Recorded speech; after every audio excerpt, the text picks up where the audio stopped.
L'épargne salariale est un ensemble de mécanismes collectifs mis en place dans l'entreprise qui combinent des dispositifs d'association à la performance, des dispositifs d'épargne permettant aux bénéficiaires de placer tout ou partie de leur prime. Comment fonctionne l'épargne salariale? Ce sont des outils collectifs.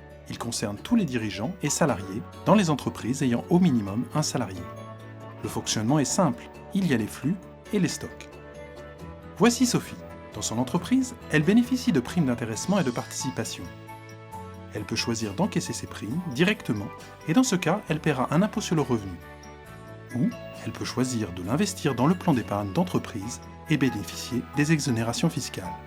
Sophie peut aussi effectuer des versements personnels volontaires dans son plan d'épargne tout au long de l'année.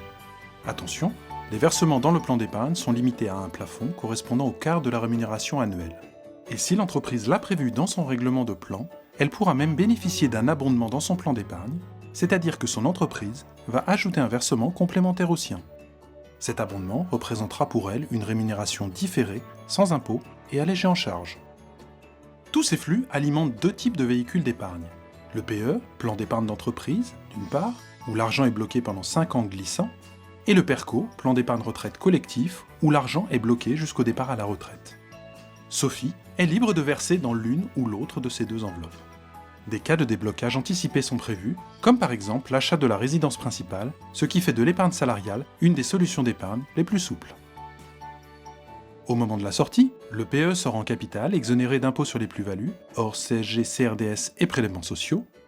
Et pour le PERCO, la sortie se fait au choix du bénéficiaire, soit en capital exonéré d'impôt sur les plus-values, hors CSG, CRDS et prélèvements sociaux, soit en rente viagère, partiellement fiscalisée.